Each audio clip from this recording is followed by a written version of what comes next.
Allah hanya mengharamkan atasmu. Jadi sebetulnya pada dasarnya semua makanan itu halal kecuali gitu ya. Jadi Allah mengharamkan bangkai, darah, daging babi. Kalau berasnya udah jadi magelangan atau mawut ya perlu sertifikat halal karena ada proses mungkin pakai minyak atau apa gitu. Tapi kalau masih beras tok til gitu ya itu tidak perlu bersertifikat halal. Ada dua macam. Oh ya, saya udah kebanyakan ngomong ya, tunggu dulu sebentar. Saya tunggu ditanya dulu deh. Kamu bablas ya. Assalamualaikum warahmatullahi wabarakatuh. Selamat datang di podcast Rumpi Asik. Yeay.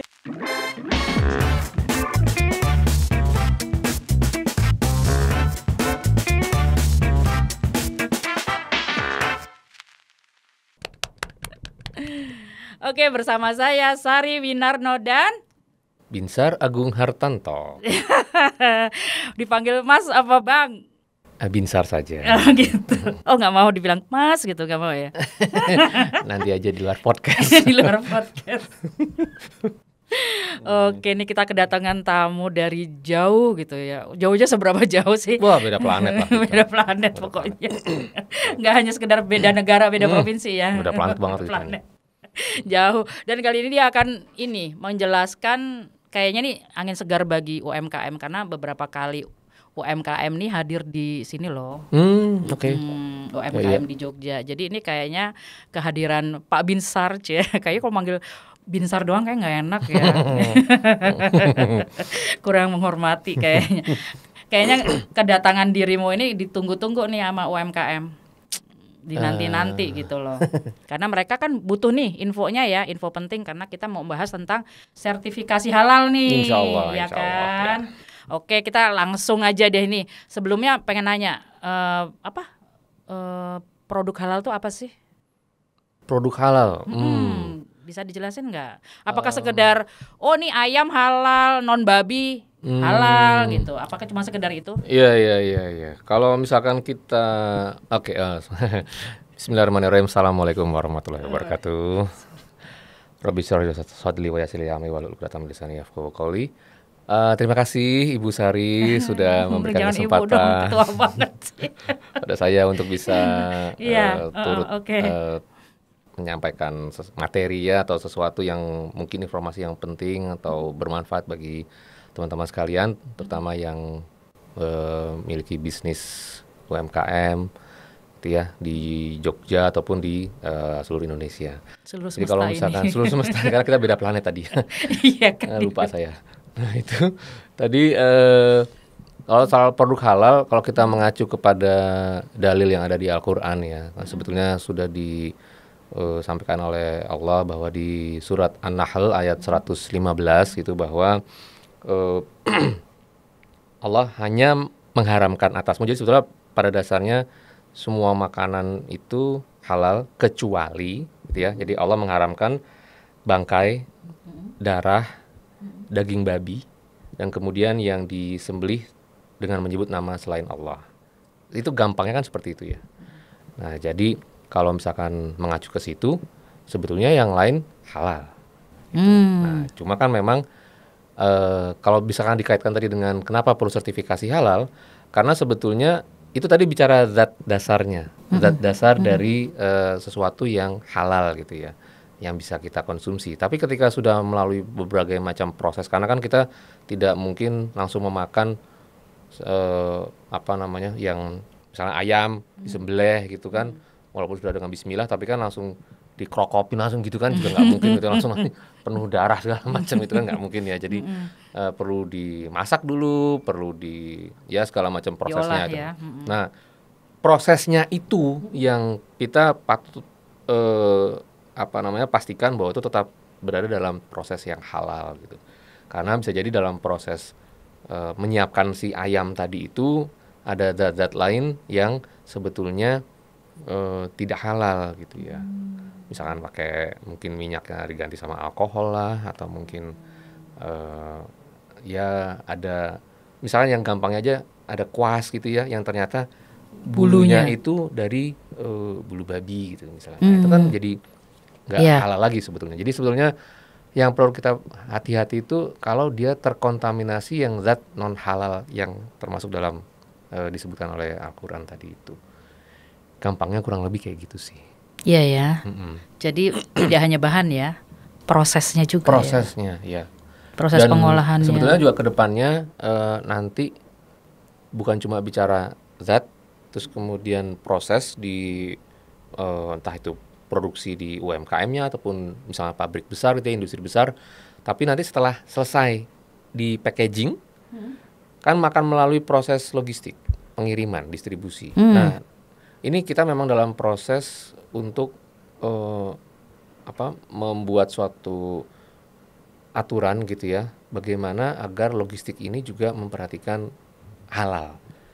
Nanti kedepannya akan sampai ke sana gitu. Jadi memang saat ini sertifikasi halal ini ada di zatnya dan ada di prosesnya, tapi kedepannya nanti juga halal logistik itu juga akan menjadi concern juga gitu. Jadi artinya halal itu akan end to end, mulai dari hulu sampai hilirnya, bahkan sampai ke meja kita itu insya Allah nanti bisa halal.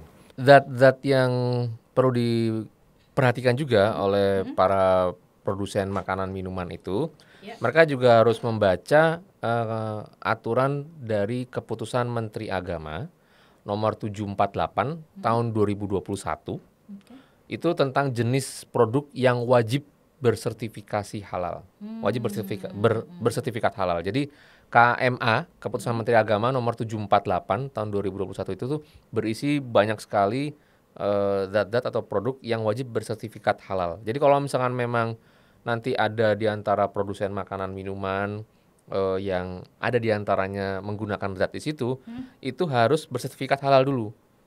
Baru kemudian dia bisa proses lebih lanjut. Karena ketika nanti diperiksa oleh LPH, kalau nggak bersertifikat halal, ya nggak bisa dilanjutkan. Nah, tapi ada satu lagi aturan yang juga harus diketahui, yaitu sama juga keputusan Menteri Agama nomor 1360 tahun 2021. Ingat ya, 1360.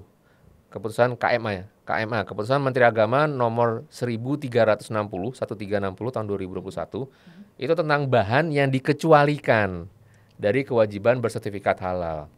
Contoh misalnya beras, air mineral gitu, air murni. Itu kan nggak usah pakai sertifikat halal gitu. Jadi tapi kalau masih berupa bahan dasar ya, kalau berasnya udah jadi magelangan atau mawut ya perlu sertifikat halal karena ada proses mungkin pakai minyak atau apa gitu. Tapi kalau masih beras tok til gitu ya itu tidak perlu bersertifikat halal.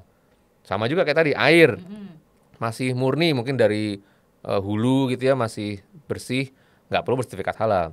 Tapi kalau udah dikasih gula, dikasih teh, dikasih susu ya itu perlu bersertifikat halal karena tadi misalnya susunya prosesnya juga seperti apa gitu. Dia kan bercampur dengan zat-zat lain, itu harus dari sertifikat halal. Tapi kalau masih bahan dasar, dia nggak perlu sertifikat halal. Nanti bisa dibaca dari keputusan Menteri Agama nomor 1360 tahun 2021 tadi. Ya, dan kenapa kita perlu concern terhadap halal ini? Karena kan kita sebetulnya Indonesia di planet yang sama itu masyarakatnya kan mayoritas Muslim gitu ya. Nah, sebetulnya negara ini perlu memastikan bahwa mayoritas masyarakat Muslim ini mengkonsumsi yang halal gitu, makanan, minuman, dan termasuk yang lainnya nanti ada kosmetik, obat-obatan gitu ya. Nah itu yang sebetulnya sedang dijaga oleh pemerintah kita itu agar masyarakat Muslim ini memang hanya mengkonsumsi yang halal gitu, sehingga berdasarkan Undang-Undang Nomor 33 tahun 2014 tentang jaminan produk halal. Dan juga ada produk regulasi turunannya, itu peraturan pemerintah nomor 39 tahun 2021, itu tentang penyelenggaraan jaminan produk halal, jadi turunan dari undang-undang tadi. Itu ada beberapa pentahapan untuk kewajiban sertifikasi halal gitu.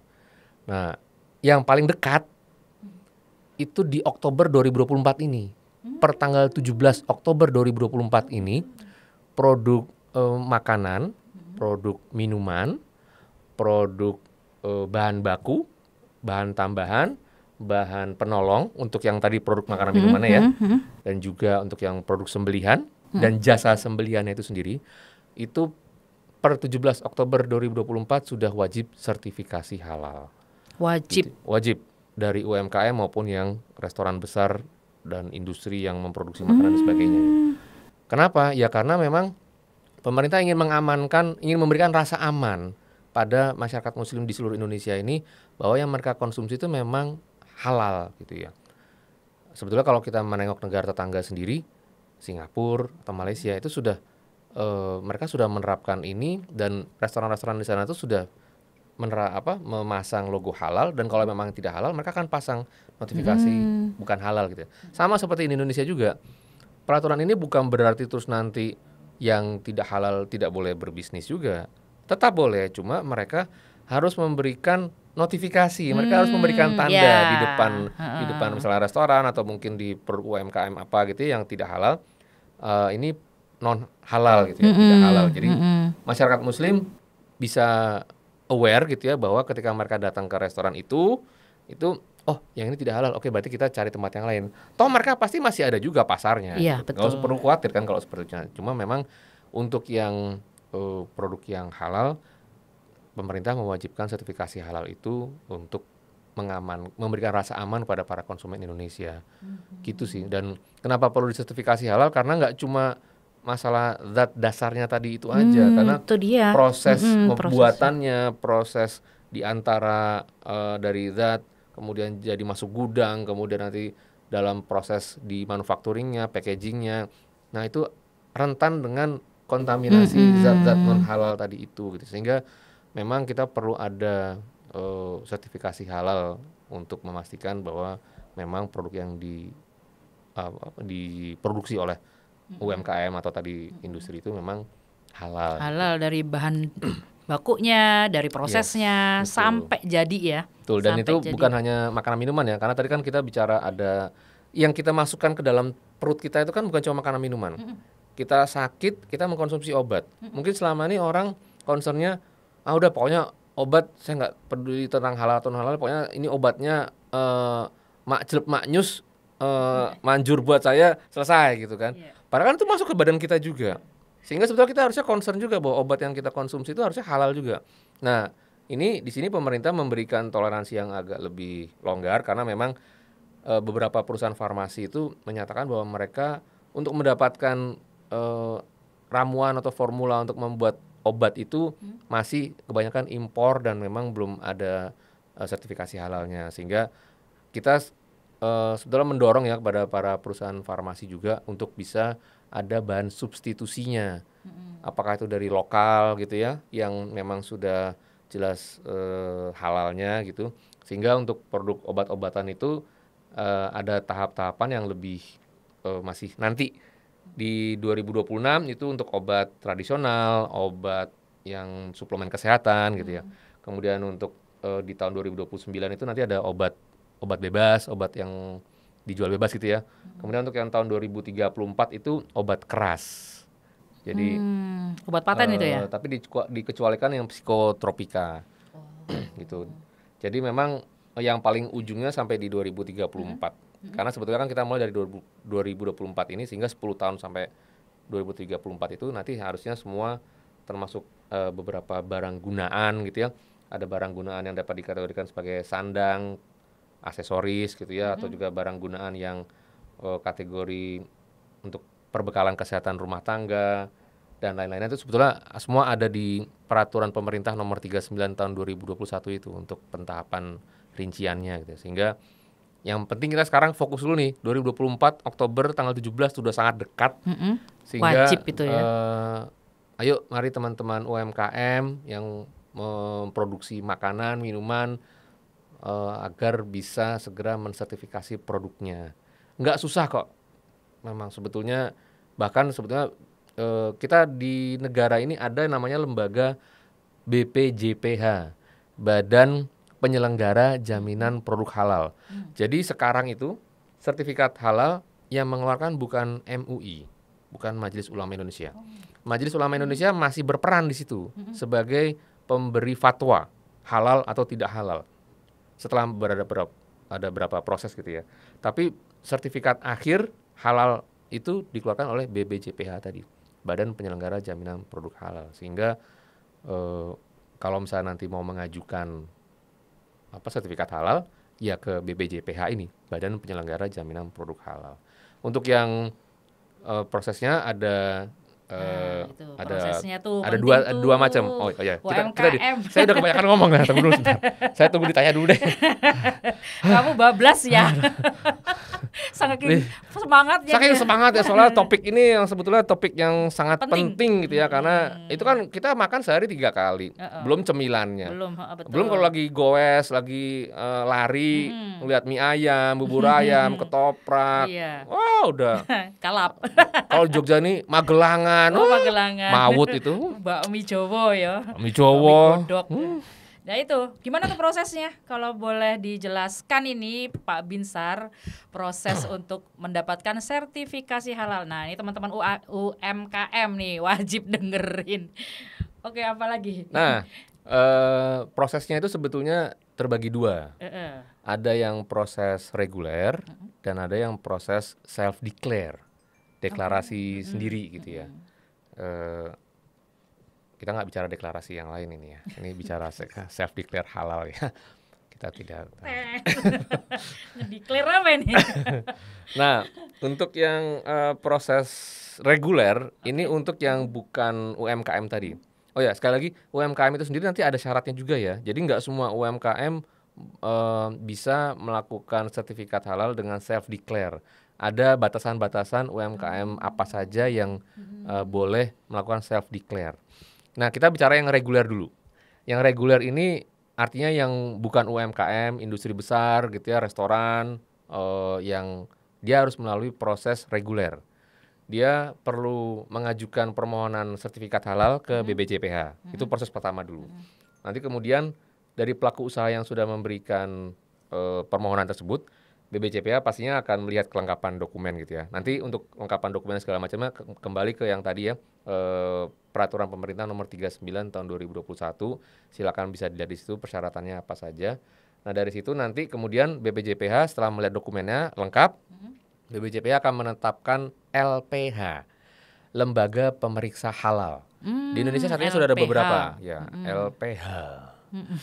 Enggak ya, H tuh tipis ya, halal. Tidak ada LPH gitu. Halal LPH. itu kayaknya garis bawah bold itu. Lembaga Pemeriksa Halal gitu. Jadi bukan LPH, salah ya. Halal. LPH itu di Indonesia ada beberapa lembaga. Sukovindo misalnya, Surveyor Indonesia, dan yang sudah dikenal sejak zaman dulu tuh LPPOM. Itu salah satu LPH yang bisa ditunjuk oleh BPJPH, atau mungkin tergantung kalau pelaku usahanya punya preferensi, saya maunya LPPOM, ya silakan monggo gitu ya. Nanti setelah itu LPH itu akan datang gitu ya ke tempat yang mereka produksi. Mereka melihat dari proses pembelian juga sebetulnya, dari mulai awal. Jadi apa saja bahan baku yang dibeli, apakah sudah ada sertifikat halal dari vendornya, dari suppliernya gitu ya. Kemudian setelah diterima di gudang, apa aja prosesnya, apakah zat yang halal itu dipisahkan dengan yang zat non halal. Jadi bukan berarti tidak boleh non halal ya, tapi yang penting kalau memang ada yang non halalnya harus dipisahkan. Intinya harus ada tempat yang dedicated gitu ya buat ini. Kemudian masuk ke proses produksinya, bagaimana operator produksinya itu melakukan proses produksi, bagaimana pembersihan peralatan mesin, sampai kemudian nanti jadi produk jadi, bagaimana packagingnya, bahan packagingnya itu terbuat dari apa, itu nanti mereka akan periksa semua, sampai akhirnya mereka akan memberikan rekomendasi ke MUI, Majelis Ulama Indonesia. Nah, Majelis Ulama Indonesia setelah mengumpulkan beberapa permohonan sertifikat halal, mereka melakukan sidang fatwa. Nah, sidang fatwa itulah nanti yang menentukan, perusahaan A halal, perusahaan B enggak, masih ada beberapa yang perlu diulang prosesnya. C halal, D halal, kamu dihalalin misalnya gitu ya. Misalnya kayak gitu. Jadi enak. Nah, dia pura-pura baca itu. Kan tolong ini jangan di-cut yang ini ya. Nah, jadi setelah MUI melakukan fatwa halal tadi, Nah, berdasarkan dari MUI tadi fatwanya, BBCPH mengeluarkan sertifikat halal. Gitu. Jadi mulai dari pelaku usaha mengajukan permohonan ke BBCPH, ujungnya BBCPH lagi yang akan mengeluarkan sertifikat halal setelah melalui proses tadi itu. Kalau menurut peraturan tadi, dan sebetulnya sudah direvisi juga di Undang-Undang Nomor 6 tahun 2023 yang tentang Cipta Kerja itu, proses reguler tadi itu estimasinya 21 hari kerja. Jadi sekitar 3 pekan sampai 4 pekan sampai 1 bulan gitu ya, kurang lebih gitu. Oh, lumayan lama juga ya Iya, karena regulernya. regulernya. Reguler. Karena kan sebetulnya ya LPH itu sendiri, misalnya kayak ini Jogja masih mending ya kota besar gitu. Tapi kalau misalkan nanti sudah ke area mungkin ke pedalaman gitu ya, yang dijangkaunya transportasinya juga sulit kan, tentunya harus cari LPH terdekat situ tuh butuh waktu gitu ya. Dan juga mungkin LPH juga untuk mencapai ke sana juga butuh waktu juga gitu. Belum lagi proses kalau misalnya nanti ada yang kurang, ada yang itu. Nah, itu yang makanya estimasinya 21 hari kerja atau bisa lebih lama, atau bahkan mungkin kalau emang lancar bisa lebih cepat juga. Tapi estimasinya ancar-ancar kurang lebih 21 hari kerja. Itu buat yang reguler. Nah, yang self declare itu kita bisa lewat online. Lewat online. Jadi kita ada website namanya Si Halal. Ini harus buka kerpean soalnya. Karena kalau salah nanti bisa kerpean. Orang jadul contekan. Si Halal, sertifikat halal gratis sehati. Masuknya melalui yang tertulis di sini enggak ada ya nanti. ptsp.halal.go.id. PTSP Papa Tango Sierra Papa .halal.go.id. Masuknya ke situ, bikin account gitu ya. Kemudian setelah nanti bikin account, jadi masukkan semua persyaratan dokumen yang dibutuhkan. Nah, untuk yang UMKM ini self declare ini, yang proses self declare yang bisa dilakukan oleh UMKM dengan persyaratan tertentu tadi, itu perlu ada yang namanya P3H, PPPH, pendamping proses produk halal. Gitu. Kalau pendamping halal lain lagi. Nah, itu nanti kita bicarakan di podcast terpisah. Nah, karena pendamping proses produk halal inilah nanti yang akan ibaratnya mengaudit si UMKM tadi. Gitu. Nah, ini biasanya bisa dilakukan oleh seorang auditor halal ataupun penyelia halal gitu ya. Itu ada ini sendiri, ada sertifikatnya sendiri. Sebagai seorang by the way, saya certified penyelia halal loh. Nanti kalau ada produk yang mau di P3H-kan tadi, gitu ya. bukan iklan, bukan ini. Jadi butuh itu. Nanti dia yang akan melihat prosesnya. Sama kayak tadi yang produk industri besar gitu ya, mulai dari zatnya, kemudian bagaimana penyimpanannya, prosesnya dan sebagainya. Gitu. Itu yang nanti dia lihat. Cuma ini bedanya dia nggak sampai yang tadi ada proses penetapan LPH dan sebagainya. Jadi ini oleh si P3H tadi, PPPH tadi, pendamping proses produk halal tadi, dia yang akan melakukan proses auditnya. Nah, setelah dari situ, tentunya tadi pendamping proses produk halal P3H tadi juga nantinya itu akan dimasukkan dokumen-dokumen bukti bahwa dia adalah P3H yang sah gitu ya, yang boleh mengaudit itu ke si halal tadi itu, ke ptsp.halal.go.id tadi gitu ya. Jadi itu dimasukkan, setelah nanti hasil auditnya juga dimasukkan juga ke situ lagi. Dimasukkan juga, diinput oleh si P3H tadi. Nah, BBCPH akan mulai melihat permohonan yang self declare tadi. Melihat prosesnya, verifikasi, validasi. Setelah itu kemudian ada lagi sidang fatwa lagi. Gitu. Jadi tetap melalui sidang fatwa juga, karena kan walau bagaimanapun harus ada penetapan halal melalui fatwa komisi fatwa. Jadi setelah melalui proses sidang fatwa halal tadi, berdasarkan itu ya BBCPH mengeluarkan sertifikat halal, dan itu lewat online juga. Gitu. Jadi bisa di-download.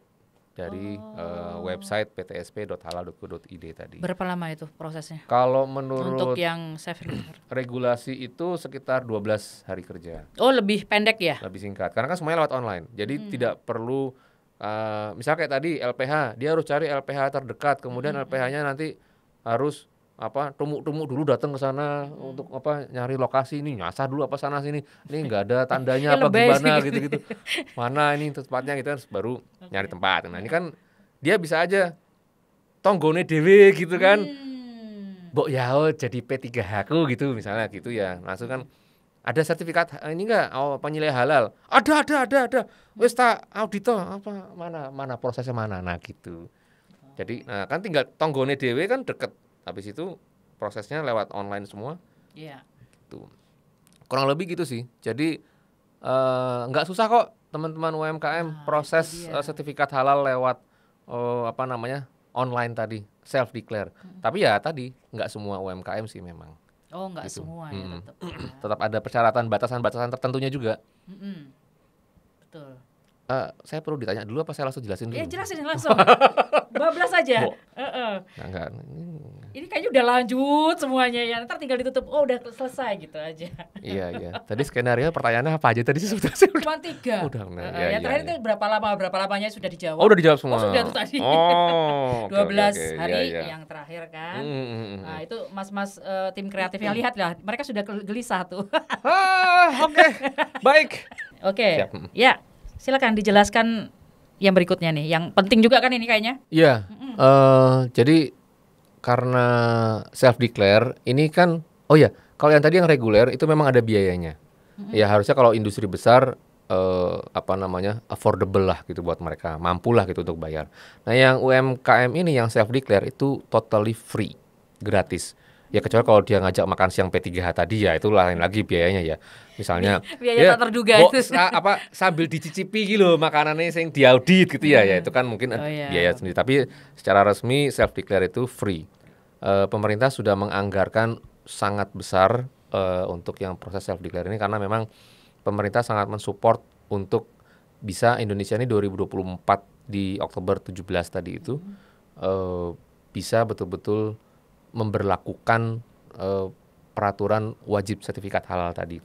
Nah makanya yang UMKM ini walaupun memang terbatas beberapa UMKM tertentu gitu ya, mungkin nanti bisa dibaca juga di peraturan pemerintah 39 tahun 2021 tadi, tapi yang inti-inti itu bahwa mereka yang gampangnya nih adalah UMKM yang hanya punya satu lokasi. Kalau dia sudah buka cabang nggak bisa. Tuh, jadi ini salah satunya ya. Jadi kita bicara yang inti-intinya. Proses produksinya sederhana. Kalau dia ketahuan pakai mesin yang berteknologi tinggi, udah nggak bisa. Jadi sederhana tuh misalnya manual gitu ya. Diucek-ucek, uplek-utek, gitu-gitu. Nah itu bisa. Tapi kalau masuk, langsung jadi produknya. Nah itu nggak bisa. Itu teknologi tinggi. Nah nggak bisa. Nah terus lagi yang lainnya omsetnya. Nah, ada maksimumnya. Maksimumnya omsetnya itu kayak kita misalnya mengajukan NIB gitu kan. Itu kan bisa klasifikasi usahanya masuk kecil, menengah, besar gitu ya. Ini sama juga. Maksimumnya 500 juta per tahun. Maksimum. Jadi kalau lebih dari itu udah nggak bisa ikut self declare lagi. Mungkin itu kali ya yang inti-inti dari ini, karena yang lain-lainnya bisa dilihat lagi masih ada beberapa hal detail sebetulnya, tapi yang jelas persyaratan yang tetap harus ada NIB pasti. NIB harus punya ya, karena kan itu sebagai bukti bahwa dia memang terdaftar melakukan bisnis gitu. Tapi ya NIB itu kemudian dia hanya boleh satu tempat produksi, kemudian omset yang maksimum 500 juta setahun. Dan untuk prosesnya sederhana, tidak boleh ada teknologi tinggi di situ. Kurang lebih seperti itulah. Nah, udah di peringatan. Udah peringatan. Ini apa namanya? Emang kalau pendiam dan pemalu biasanya emang gini sih. Introvert. Ya, jadi ini udah semua disampaikan. Yang inti-intinya, yang penting-pentingnya sudah disampaikan kepada nanti paling tidak kan para ini ya para UMKM-nya ini Mm-mm. jadi lebih semangat gitu ya untuk membuat sertifikasi halal ini tadi. Betul, gitu. betul. Oh iya, satu lagi mungkin tentang apa orang-orang yang perlu terlibat dalam sertifikasi halal tadi. Yang ini ada beberapa apa namanya sebutan gitu ya. Auditor halal.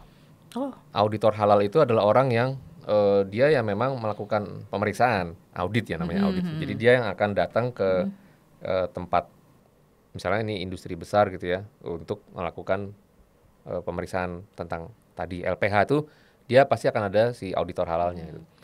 Kemudian ada penyelia halal. Ini dari sudut pandang perusahaan yang diauditnya. Kalau tadi auditor halal itu dia adalah dari luar dia akan memeriksa melihat ke prosesnya. dalam. Penyelia halal dia adalah orang di dalam perusahaan itu yang sudah ibaratnya kayak memastikan bahwa ini semua halal dan dia akan menjawab pertanyaan-pertanyaan dari auditor halal tadi. Bagaimana proses di dalam internalnya itu. Itu penyelia halal dan itu bisa jadi biasanya sih kalau yang kami temukan dia di bagian quality control atau apa dalam suatu perusahaan. Jadi dia selain tugas sehari-harinya memang sebagai QC atau QA gitu ya, quality assurance, dia juga sebagai penyelia halal. Jadi kalau dalam perusahaan yang sudah certified halal itu biasanya nanti ada tim halal sendiri. Tim manajemen halal sebutannya ya. Jadi ada siapa yang bertanggung jawab, kemudian nanti di bawahnya ada penyelia halal, ada tim-timnya lagi gitu. Kemudian ada yang tadi pendamping proses produk halal.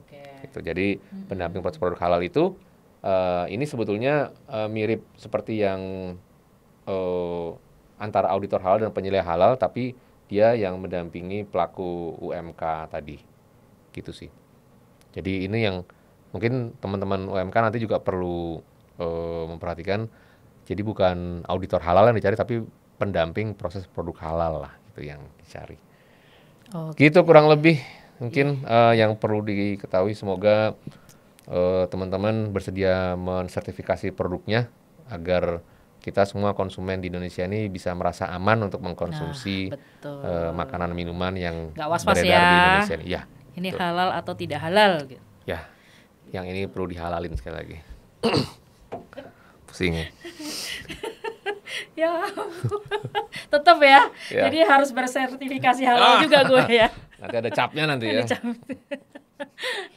Oke guys, ini sudah semua ya ini yang disampaikan ya. Insya Allah ya. Yang penting-penting. Tapi kalau misalnya masih belum jelas sekali bisa berkunjung, ada mungkin webnya atau apanya untuk info-info seperti ini? Ya kalau kantor BBJPH itu kan sebetulnya di Jakarta ya, ada di Pondok Gede, lokasinya persis di depan terminal Pinang Ranti atau deket asrama haji di Pondok Gede gitu. Jadi kalau bisa mau mungkin nanti bisa di googling aja alamat, nomor telepon gitu ya, kalau bisa langsung berkomunikasi ke petugas di BBJPH tadi.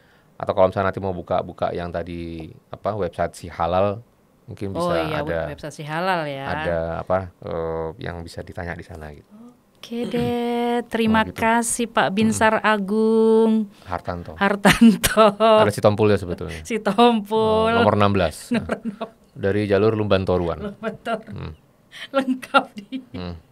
Makasih ya sudah memberikan informasi bermanfaat bagi para pelaku UMKM ini. Dan ini ya, insya Allah bermanfaat ya. Jangan kapok untuk main-main ke studio Rumpi Asik. Gak nyasar kan tadi?